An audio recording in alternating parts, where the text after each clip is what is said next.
Now we're on to the vendor showcases. So our two key sponsors will stand up and give a presentation. Ben, do you want Ben Williams from SAS. Thank you very much for being a sponsor, and welcome. I'm going to go here. Thanks. Hey guys. How does this move forward? There. Okay. There. I'm Ben Williams from SAS, as was said. I had a sort of internal bet with myself that Jonas was going to introduce me as the other old fat guy, but it did not happen, so I lost myself. I work as a product developer in the Advertising Research and Development Department of SAS. We build an ad server, data management tools, and a whole suite of products around customer intelligence, amongst other things. We are an analytics company. That is our primary vision. That's what we came to market to around 30 years ago. So we've been in this business for a long time. I'm here to talk to you about the storytelling that was referenced before, and about data collaborations and how we can succeed in this market by bringing data together and creating a data federation.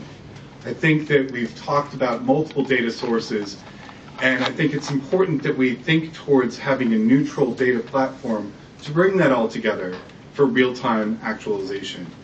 So I think that it is incredibly important that we look at where our data is coming from, what the bias of that data is, and how we can bring it together and how we can get rid of holes in that data.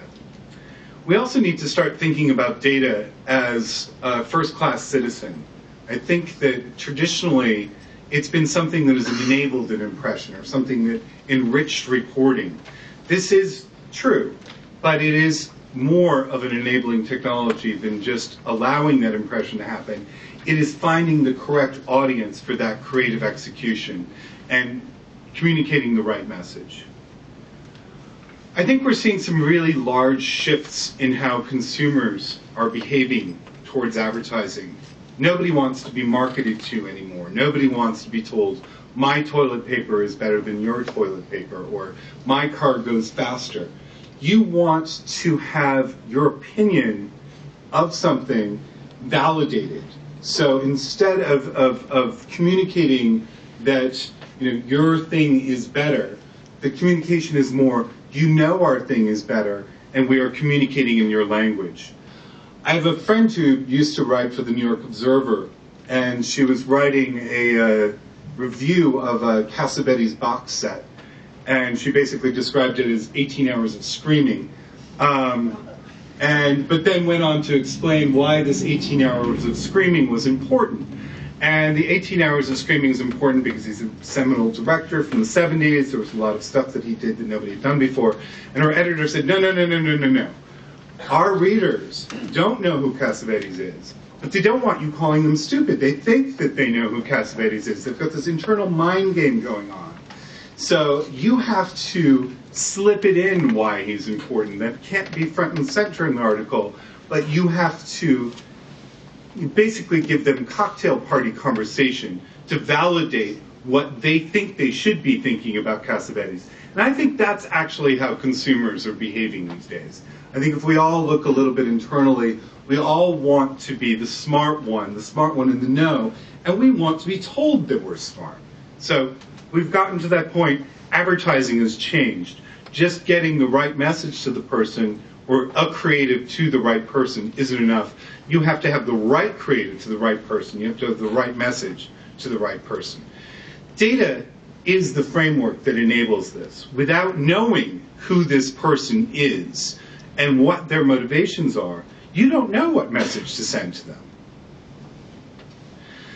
So let's look at what this is like. My mantra here is, I understand you, your needs, and want to help you. I understand you, that is identity. Identity means a lot of things. It's cross-screen, it can be the demographic that I fall into, it can be many, many things. Cross-screen is particularly relevant. I think that that's something that's been a difficult problem for many people to solve. I hear Krux has made some good steps towards that.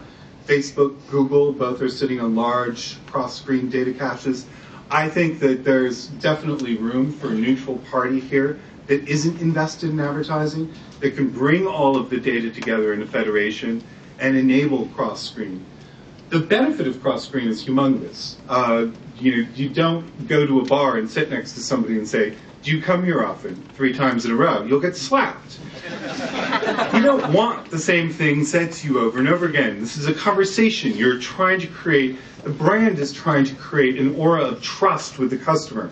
If you look stupid, you are calling the customer stupid for liking you. You can't get into that situation. One of the only data points in my spiel is that AOL did some experimentation with cross-screen a few years ago, and they saw a 45% uplift in performance. That is huge. We can't pretend that that doesn't exist. Your needs. This is motivation. Motivation is a very wide thing. I am starting to lead a project into looking at geo as motivation. Where you are at a certain time of day speaks to what your motivation is. We're in an office tower right now. Well, we're business people doing business things. Come 5 o'clock, we're going to be drinking people doing drinking things. Things change over time. You cannot just lock down a geo and say, this is what's going on there. Or you can't just look at the characters in the geo. There are housewives here. You're not thinking about diapers right now. You're thinking about business or drinks or something. Maybe you're thinking about diapers. Hopefully not. But there are many different things that feed into motivation. Behavioral patterns, sites that you've looked at, things that you've looked at. This is a great opportunity to meld advertiser data and publisher data together. We want to understand the entire spectrum of this consumer, not just what other ads have they clicked on, but what have they experienced in media. And I think there's a real need for a federation there.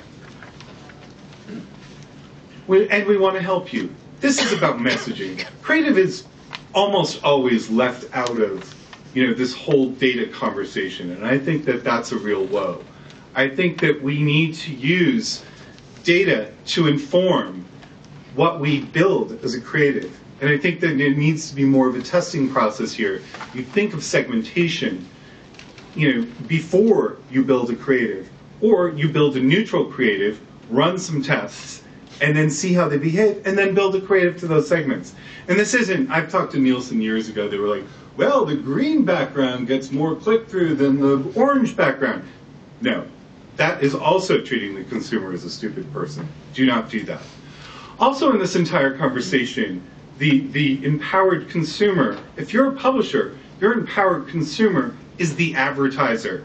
They're the one that wants to be validated.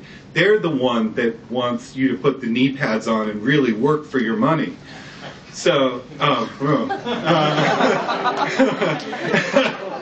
so you need to validate them. You don't treat them as stupid, you treat them as a peer, but you need to slip them stories, as we've heard. We need to validate our customer and make sure that they are feel that we're giving them good value. So what does this data-centric publisher look like? Well, you need to start having people register on your websites if you're a publisher. And, there have been times where we've tried this out. I worked with Gannett years ago at another company. They're a very large U.S. publisher, becoming a smaller U.S. publisher. And they started registering people, and they put a lot of pressure on people to register. You're not allowed to see this unless you register. So we started looking at their data because our ad server started going a little kaplooey because we started trying to target all of these things, this one zip code. And I looked up, what is this zip code that's causing all this problem? Well, it was 90210. People went to fill out the form and they just typed in 90210 and whoop, off they went. SAS has data products that you can look at and verify data. Where is their IP coming in from? Oh, it's not 90210. Have they ever been in 90210? No, they haven't been. Okay, that's fake. Throw it out. Data cleanliness, very important. You also need to sort of hold up your end of the bargain and give them value. If you're not giving your consumer something for registering, then you're doing something wrong. You've got to make it valuable for them. I would like to personally see that if you're running higher value impressions on a consumer, that you give them less ads. It makes sense. Sorry, I'm sounding a little plaintive right now. You need to be able to merge data in real time from multiple sources. This is sort of a given. This is a no-brainer.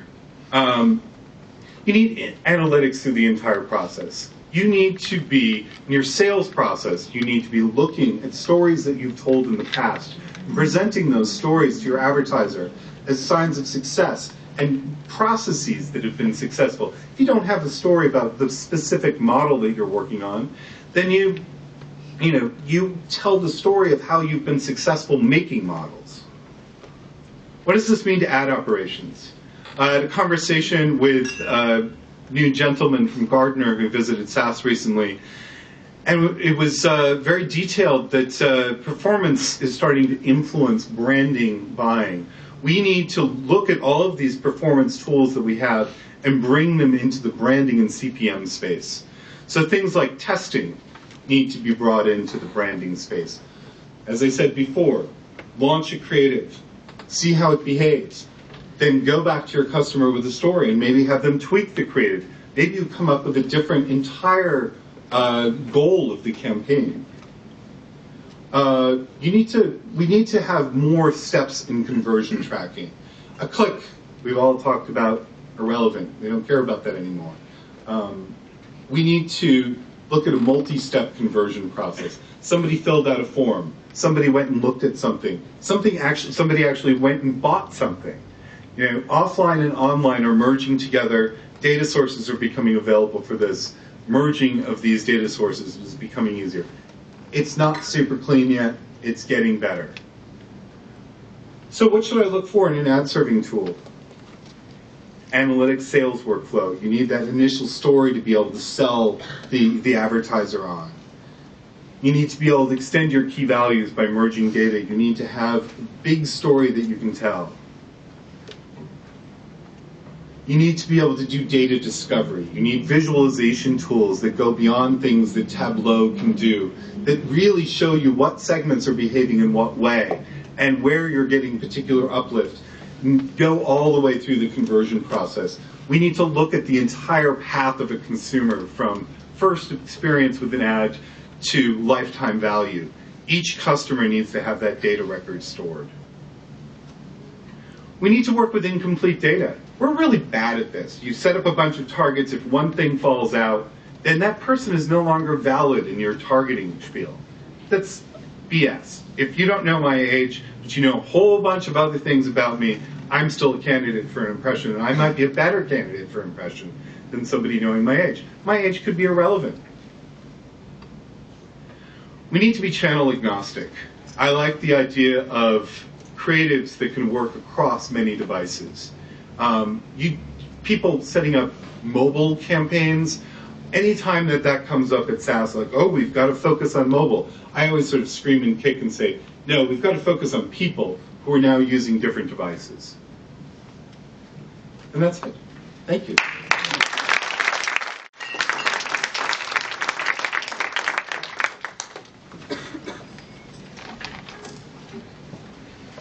Hi everyone, my name is Pascal.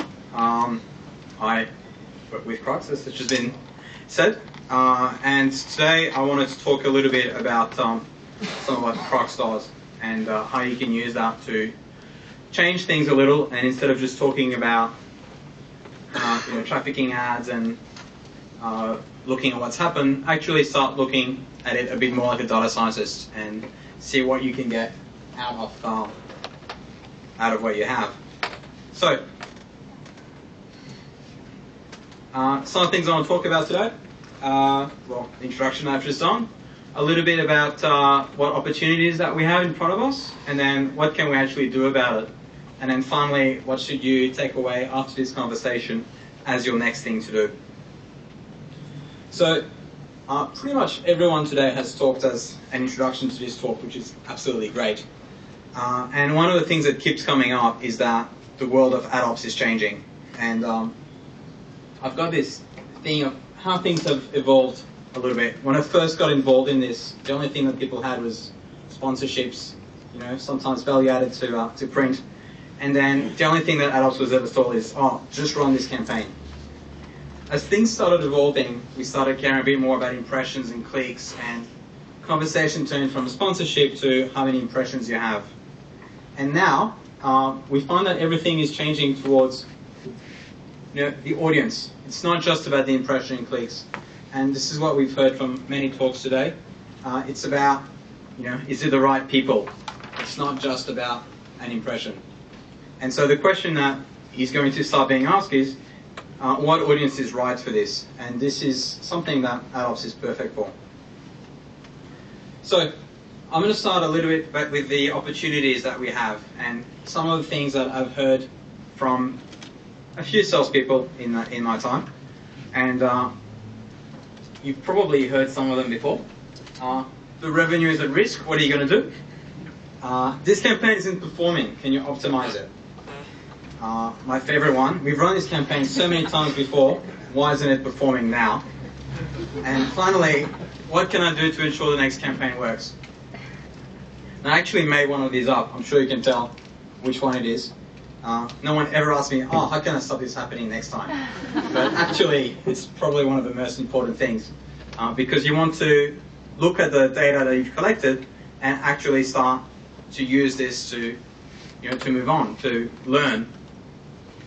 And so I have a great slide now. What it feels like when you're prioritizing campaigns for revenue. Right, but what's actually happening is a bit more like this.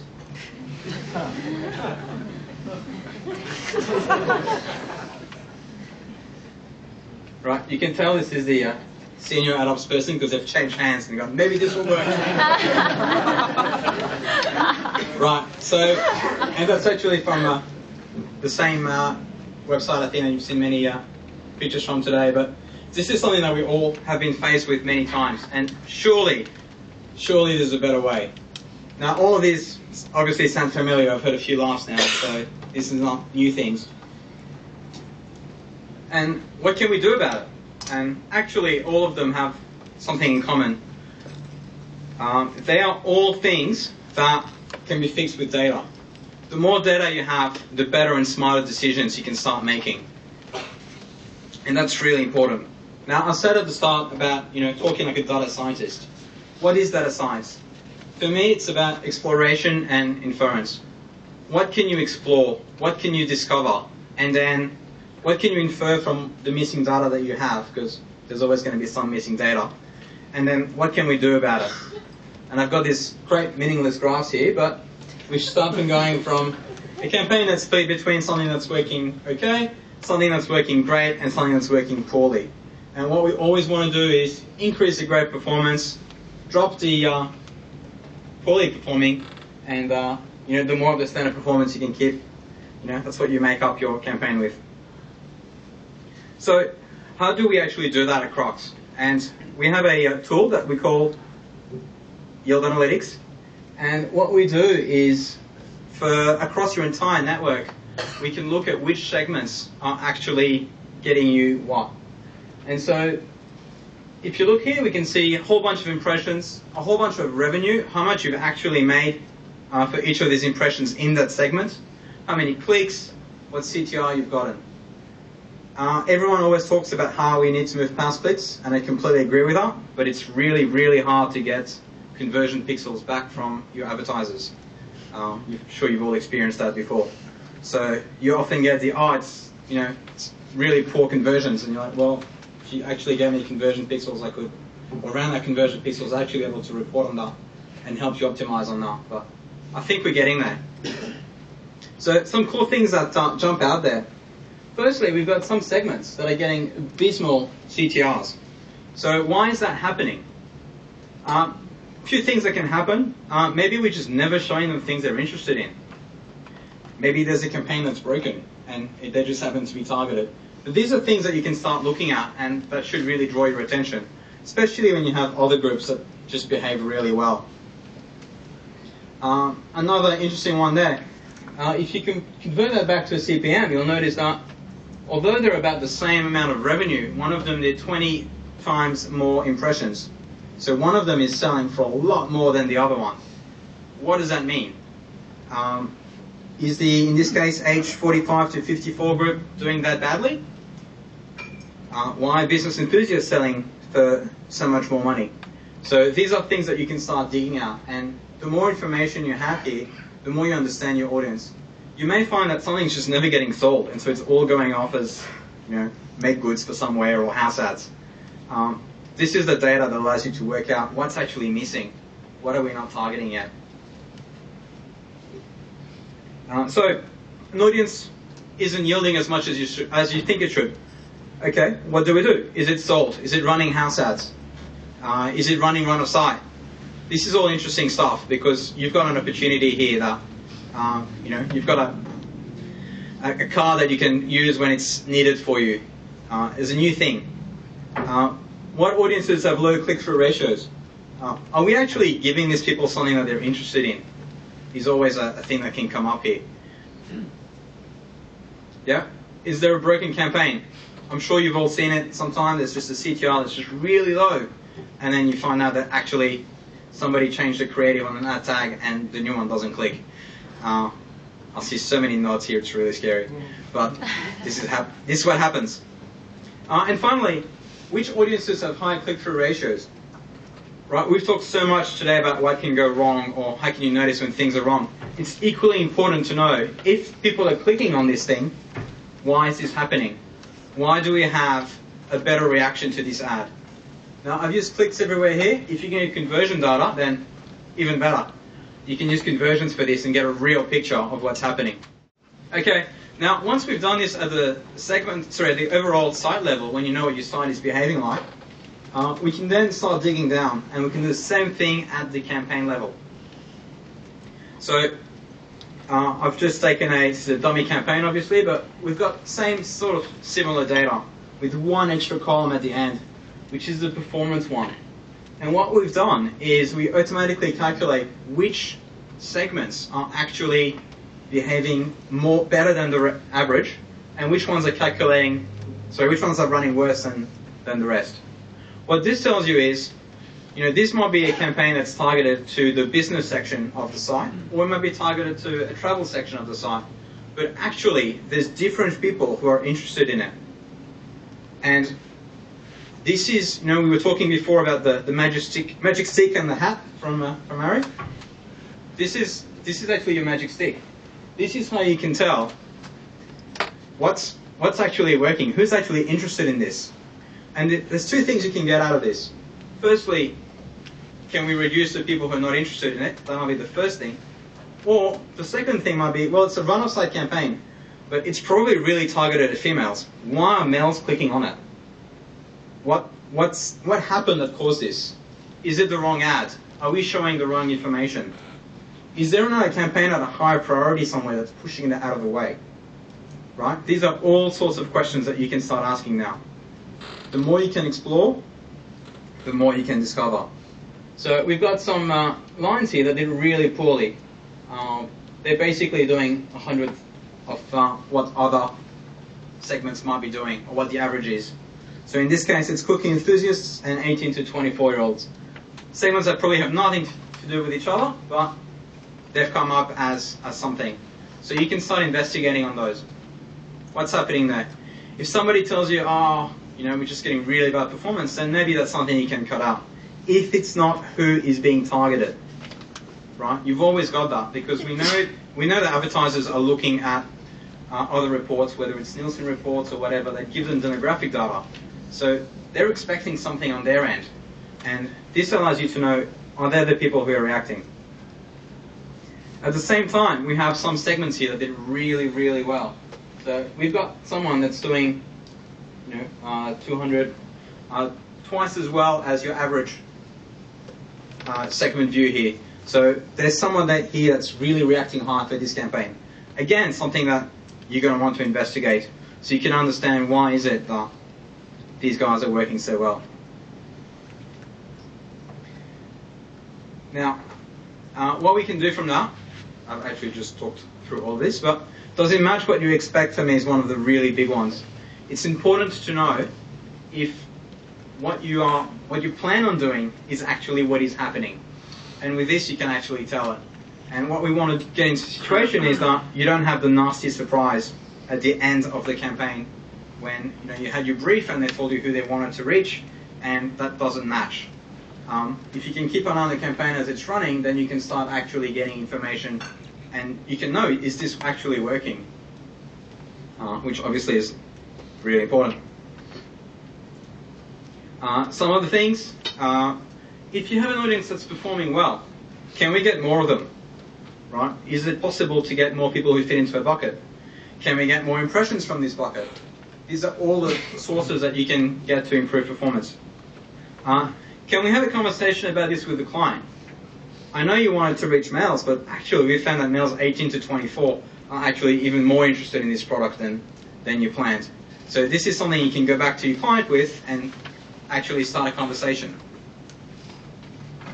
Can we get a similar audience? Is there another group that's similar to this that you might be interested in? And finally, the reverse of that, identify audiences that are performing poorly. Is it appropriate for this campaign?